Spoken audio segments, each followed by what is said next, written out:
Today on The Buzz, it's been a while since both father and son have competed against each other here at the Nyer tracks.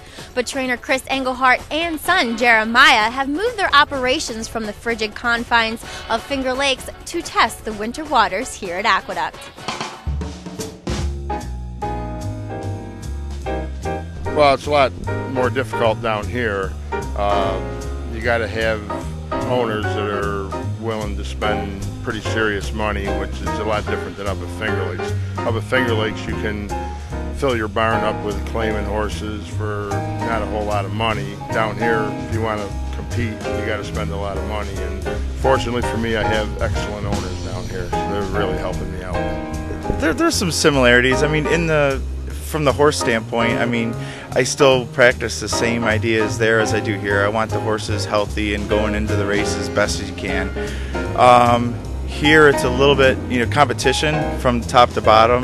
Doesn't matter who you're running against. Every horse is, brought into the race pretty well. So you kind of have to make sure your horses are spotted well, and you have to make sure that they're ready to go, because from 1 through 7, every horse in the race is going to give you a pretty good, run for your money. He's actually a very talented trainer on his own right. Now, I'm not saying that because I'm his father. He is. When I first started training at Finger Lakes, I was beating my dad pretty good. In the last few years, he's pretty much handing me my lunch. So, when we're in the race, we're pulling for one another. But there is a little bit of a, we both want to win. I mean, my dad, he's a very quiet guy, but he's very competitive. I know that.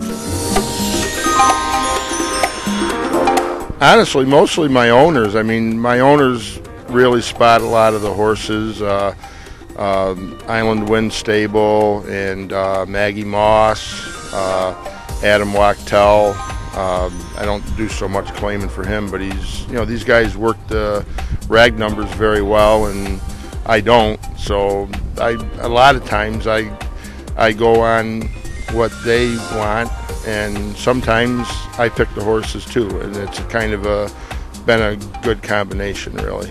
My dad's had a lot more success at the claiming than I have. I've had a little bit more success with buying the horses, like the younger horses, and the claiming game, it'll come. When I start to try to locate the horses that I like, the ones that that fit my agenda.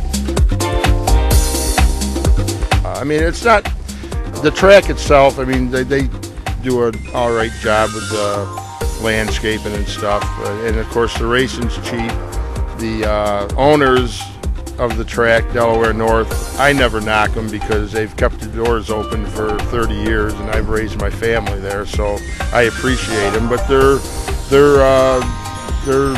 bean counters, and you know that when you deal with them. But like I said, I respect them for it because they're good. They're just good business people. That's one thing you will hear there in the morning when deer season starts. You'll hear gunshots all over the place, and every now and then you might give a little duck if you didn't know it was deer season.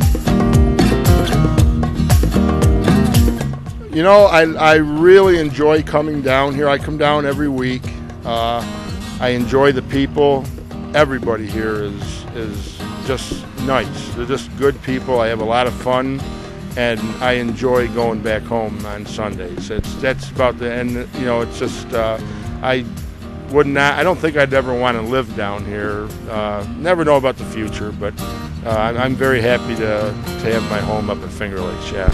The money is just better here, and we've talked about it. We're going to leave a string here this spring and summer, see how it goes. We'll probably reduce the numbers a little bit to make sure the quality is still there, and then eventually with younger horses and possibly claiming other horses and buying horses, we'll try to build it up where it's more of a prominent stable here.